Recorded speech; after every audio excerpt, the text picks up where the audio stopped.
is brought to you by Kenneth Nugent.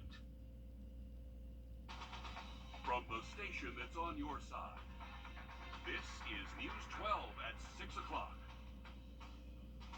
Their daughter is gone, but questions remain about crime and punishment for her ex-boyfriend, who investigators say admitted to drinking and driving and leaving her to die at the scene of an accident. She's laid 12 hours dead in a field. And John fled the scene and he went to his home and hid. He never called 911. How the accused driver's charges were downgraded and the action Kaylee's family wants now. But first up, after more than 6 years of searching for a missing man, Simon Powell, Burke County deputies have found human remains. They did not confirm the remains actually belonged to Powell, but they confirmed they were found in ponds off Mike Paget Highway. That is an area they drained and searched specifically for Powell. Deputies picked up the search for the remains the last couple of months after getting some new leads on what could have happened to him. An initial area of interest, the ponds off Ponderosa Road, Mike Paget Highway, and later deputies tell us they were searching an undisclosed location. Still unclear right now where that was or if the remains were found at the original search site. Both Stacy Welch and Mitchell Lambert are charged with murder, kidnapping, and armed robbery in Powell's death. Both were arrested last month. Deputies say the remains they found today have now been sent to the GBI for testing. Of course, we will update you as soon as we find out if they are a match to Simon Powell. This past Memorial Day changed the lives of Kaylee Blumel's family forever. Families say the last time they spoke with her, she said she was going over to her ex-boyfriend's house. What they learned later is Kaylee died in a car accident on a rural Saluda County road. South Carolina state troopers say her ex-boyfriend was driving that night and left the scene where Kaylee died. Will Rio here now in the studio, and Will, we know that he's facing charges in the crash, but what Kaylee's family is upset about is the charges that he's not facing, right? Yeah, that's right. John Bannister was facing leaving the scene of an accident involving a death, contributing to the delinquency of a minor, and felony DUI resulting in a death. Now, Bannister was given a blood and urine test at least 19 hours after the accident. An incident report from South Carolina Highway Patrol says his toxicology report came back clean from SLED. That's when the felony DUI charge was reduced to a reckless homicide charge. Kaylee's family is sharing what they think needs to be done. It's just so heartbreaking to lose a child. For months, Larry and Sarah Blumel replayed the last moments, the last words they heard from their daughter Kaylee before going to her ex-boyfriend's house on May 30th. And she walked down the hallway that led to our bedroom and said, "Mom, I'm going to John's. I love you." And that was the last words out of her mouth. And I told her I loved her too. And she had left and went to Saluda, South Carolina. And that's the last time we spoke. It wasn't until the next morning that her parents got a message. And she said, "There's been an accident." She said, "We have found out that John and Kaylee have wrecked. And they are flipped over in a field. And we don't think Kaylee made it." And I was outside and I just fell to my knees. And I just started crying. According to an incident report from the South Carolina Highway Patrol, troopers found John Bannister's truck rolled over in a field on May 31st. Kaylee Blumel was still in the passenger seat. The coroner says she died between 10:30 and 11 the night before. He laid 12 hours dead in a field. And John fled the scene and he went to his home and hid. He never called 911. The report says troopers found John's wallet in the truck along with several open containers. They went to his home where he told them he did drink and drive. And we should still have our daughter here. She should still be here. He was charged with felony DUI with a death, and he was told to give a blood and urine test.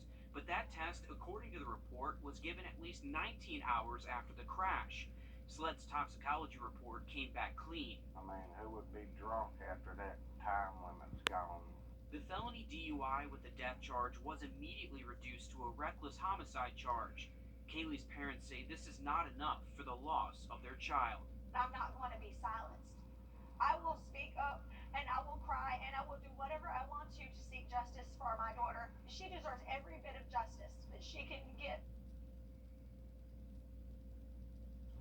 Now, we do know that there are different types of toxicology tests done when these kinds of things happen. We're still not sure which one was given to John Bannister when all of this happened. Also, Kaylee's family tells me that she was working to go to college and become a pediatric nurse. Certainly, she was cut short on all of that. All right, we'll cool down in just about 10 minutes. All right, thank you, Riley. This video appears to show an overcrowded Columbia County school bus. It was sent to us by concerned parents. One parent sent us this response from the school district saying they're working to level bus loads as quickly as possible. They say it is a challenging process and hopefully there will be daily improvements. Our Claire Allen joins us now live outside Columbia County School Board meeting right now. And Claire, it's still early in the year, but how big of an issue is this for Columbia County? Yeah, Meredith, this is a big issue. Some parents are concerned that the bus might tip over or even cause an accident with their kids standing up on an overcrowded bus. The Director of Transportation for Columbia County Schools wants to assure parents that safety is at the top of his list and that their concerns are being addressed. If your kid rides the bus to and from school, they might be in for a full ride. We are in a growing county and a growing community. In this video sent to us by a Columbia County parent, you can see kids sitting 3 to a row, some even standing in the aisle of the bus while it's moving. Every year when we start school, we do look for buses that could be overcrowded on the first day or the second day. And we have a protocol in place here in transportation. Our operation team meet twice a day for the first 10 days of school, and we look at the numbers that come in from the schools of the students riding our buses. Some parents see this as a safety hazard, but Director Connor says it's normal to have kids 3 to a seat. The max capacity on one bus is 66 kids total. And I know in some of the high school students, they're uncomfortable probably riding 3 to a seat, but until we get the changes made and switch some students from the buses that could be at capacity or over, we're asking our students to please ride safely 3 to a seat. And we have a protocol in place with our schools and our drivers not to let the bus leave the school if students are standing. To please call dispatch and we will give direction on what to do with those students. The school district has 195 drivers this year. They are looking for 22 subs and reserve drivers. Connor says safety is his #1 priority and changes are coming. To know that bus is an extremely safe way to get our children to and from school. We are allowed through the state that we can have overcapacity over 66 at 10%. But in Columbia County, our best practice is to have no students standing and have students seated. That's a safe way to get to school. And the director says that, if you have any concerns or any questions, you can always reach out to the school board directly or come to any school board meetings. Claire Allen reporting live for us there. Claire, thanks so much. Today, Augusta Commissioners pushing to get help. It is a big issue in our penal system, and it's something that really needs to be addressed. Meanwhile, our I-team continues to investigate WellPath after our investigation linked not 1, not 2, but at least 3 deaths to inmates not receiving proper care. One of those inmates, Lyndon Stevens, a young father who died of a brain bleed after staff accused him of faking a seizure. We also told you about 2 women also accused of faking illnesses who died of the very same stomach infection that, if caught early enough, could have been treated with antibiotics. Discussions on changes to Richmond County's millage rate going on at tonight's school board meeting. That affects how much you pay in property taxes. Meanwhile, Augusta Commissioners deciding to move their discussions to next week. Today, Commissioners struck down motions to keep the millage rate the same or to raise it. We'll let you know what the school board decides once that meeting wraps up. Just a day after Ahmaud Arbery's convicted killers get their second sentencing, Brunswick is unveiling an honorary street in his name. Dozens gathering today at that ceremony, including Ahmaud's parents, to honor his memory. Both Gregory and Travis McMichael were given their second life sentences this time for their federal hate crimes conviction. William Rodney Bryan sentenced to 35 years for his federal conviction, but he's already sentenced to life in prison for Ahmaud's murder at the state level. Well, conditions are going to stay buggy. More online at vitalitymedcenters.com.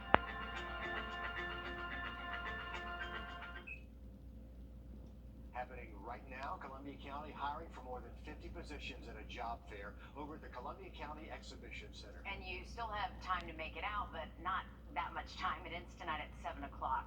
Our Nick Veland, though, joins us there live. Nick, how is the turnout tonight? Yeah, it's pretty good. And like you mentioned, a little bit over 30 minutes left with this event. As you can see, the different departments behind me, and with the current nature of the growing county, they're looking to fill those jobs catered to that.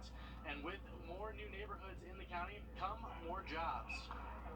There's so much construction. Anytime you see subdivisions going in, those are water lines, those are roads that have to get paved, and we have to maintain those. It's not just the new things, it's maintaining to a high level what we've already got. The need for roads and water lines is why Columbia County says the need for water utility and heavy machinery workers are so high.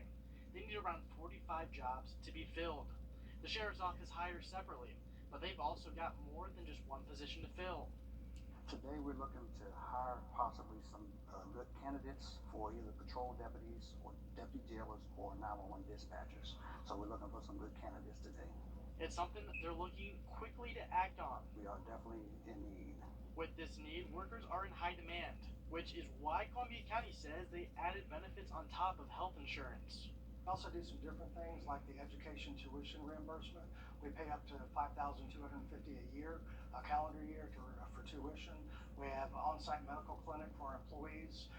We have a fitness facility that not a lot of people have with a fitness specialist. So we try to do some things like that to try to lure some people into positions. And Carney says the county's goal is to keep employees long term. Once you're here, we try to keep you engaged and keep your employee here.